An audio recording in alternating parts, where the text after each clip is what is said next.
What's going on, everybody? It's Professor Zeus, and I'm back with another video. If this is your first time at the channel, just know I greatly appreciate you for stopping by. Go ahead and hit subscribe. We're on our way to 2,000 subscribers. We are taking it the humble route, and again, I'm finding more and more of you guys are watching my videos, but you guys aren't subscribing. So please go ahead and subscribe. We're on our way to 2,000 subscribers, and it's going to help the channel out a lot. Guys, today I wanted to, discuss something. You guys know I've been, discussing the tariffs, the United States, China, how all of this is affecting everyday consumers like ourselves.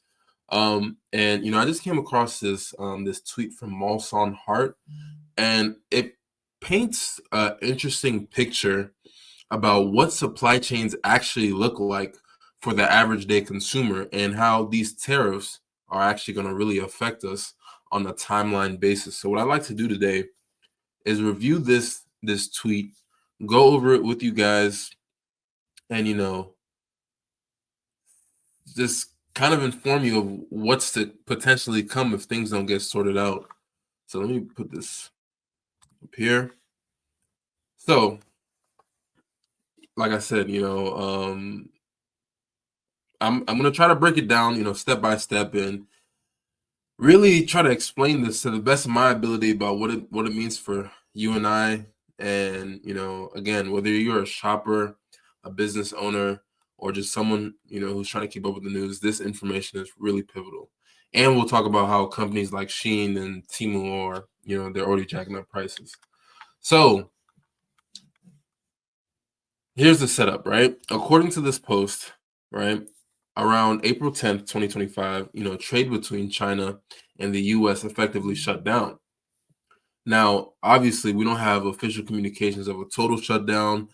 President Trump has been saying that there's been talks. China has said there's been no talks. So we don't really actually know what's going on. But let's assume for now that, these, steep tariffs or trade restrictions have drastically slowed things down. So why does this matter? Because almost everything we buy, from electronics, clothes, toys, even food packaging, comes from China, right? So when these goods stop flowing, the ripple effects hit hard, but they don't hit right away. So again, let's try to walk through this timeline. So containers of goods usually take about 30 days to travel from sea, from China to like Los Angeles, and then to places like Houston or Chicago, it's closer to about 45 days, right? Depending on whether it's by sea or train. And to like places like New York, that's 55 days by sea. So essentially, if trade had stopped, hypothetically, on April 10th, the economic effects won't be felt until around May 10th. And it'll be first starting, who will start to really feel that first will be LA, because that's when the containers are going to stop arriving. So what does that look like on the ground? First, trucking companies in LA will see a whole lot of work dry up. No containers to haul means no jobs for drivers. Warehouses, which rely on unloading and sorting these goods, they're going to start, laying off workers. And all these stores that need the goods that are in the containers, they'll notice that certain products like phone chargers, clothing, or even specific types of car parts are going to start running out of stock. And this isn't speculation, it's basic supply chain math, right? So by mid-May, that's when these effects are going to really start and really spread, for that matter. Chicago and Houston, they're going to start feeling the pinch, as all these ports and warehouses see fewer containers. Then retail shelves are going to get extremely thin. Prices for what's left, like those last pair of sneakers or that one laptop charger, start getting really, really expensive. And here's where companies like Shein and Temu come in. They're essentially drop shipping giants, and they rely heavily on Chinese manufacturers. And they have already begun to raise prices in anticipation of the tariffs. Why? Because they know supply chains are about to get extremely messy, and they're trying to cover the costs up front. So Shein and Temu, they thrive on low prices, but with tariffs looming and coming closer and closer to really being enacted, they're bracing for higher shipping costs and supply shortages. A $10 dress from Shein or Temu might cost, $15 or more now. And if trade stays disrupted, those prices would climb even higher, or those products might just disappear from the websites altogether. Now, let's say the White House sees, the chaos unfolding, sees everything becoming crazy, and they decide to reverse course. So, hypothetically, on May 31st, the White House comes out and says, "Hey, okay, tariffs, we're putting them back to zero, but President Trump has already said that, tariffs with China will never be zero. But let's say they go extremely, extremely low. Let's go back to normal, essentially. That sounds great, but everything is not going to work that fast. Even if China and its factories agree to restart trade immediately, and that's a huge if. Remember, this is hypothetical. It's going to take a long, long time to get things moving again because factories need to ramp up production, containers need to be loaded, and ships need to sail, planes need to fly. That means LA won't see new goods until at least late June, which is another 30 days. Chicago and Houston, that's mid-July. New York, you're looking at late July or early August for things to come in. So this is where this tweet, compares the situation to, the pandemic lockdowns. And obviously it's a fair point. When you shut down an economy, restarting it isn't like, flipping a switch. Supply chains are extremely complex.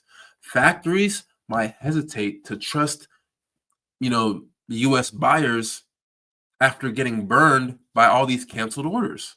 And some products like certain electronics or rare earth minerals that, for instance, like, China had, stopped shipping to us or whatever, they're not going to be easily sourced elsewhere. So the longer these tariffs drag on, the harder it is going to be to recover, right? And again, if we want to look at both sides, right? The idea is, tariffs are going to be used to protect the US industries and workers. By making Chinese goods more expensive, American companies can compete. That's the idea. And we can bring manufacturing back home. And again, I will always tell you guys, 80% of Americans want manufacturing and production jobs to come back to America. However, out of that 80%, not even 20% are willing to swap out their desk jobs to working in the factories or working in the coal mines. It's just not feasible because of how we have labor costs and how it's just a whole different beast, right? So this is essentially a long-term goal, bringing manufacturing and production back. Long-term, right? It could work in the long term, but we really have to take things slow, right? Because it's not a bad idea. It's really a good idea. But in the short term, all these factories, all these domestic factories can't just magically begin to produce everything we import from China overnight. It's impossible. It is absolutely impossible. It takes years to build that type of capability and capacity.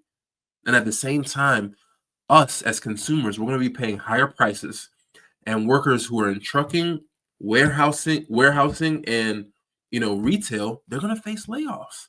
It's unfortunate. So it's a trade-off.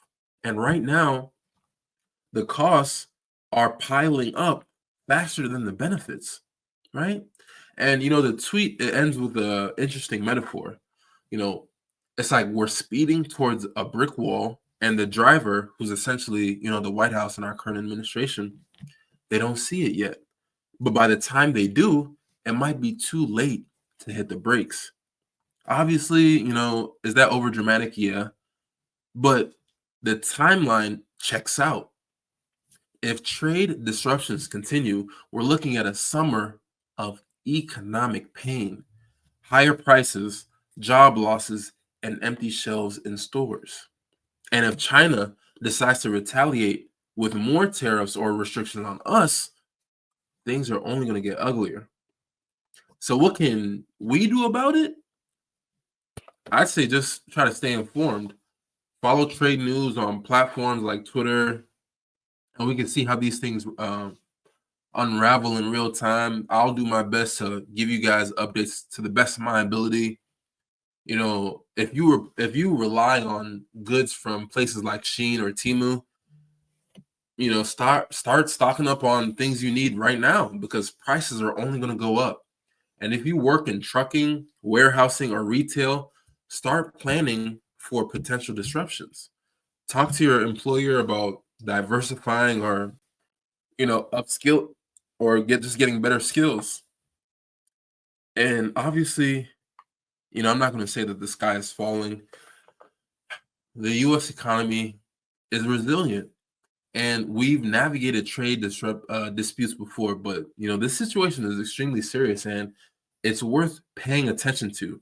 The next few weeks could set the tone for the rest of the year. But that's all I got for today. Let me know what you think. Are they worth the pain, or are we heading for that metaphorical brick wall? Let me know your thoughts and comments. Let me know your thoughts in the comments, and let's keep this conversation going. Again, the more I get updated, the more I see things that I think will be of value to you guys, I will present them to you guys in a way that you guys can understand. And if you found this breakdown helpful, hit that like button, subscribe for more deep dives on different stories that are shaping our world, and share this video with other people who might see some value in it as well. And never ever forget, it's you and I verse.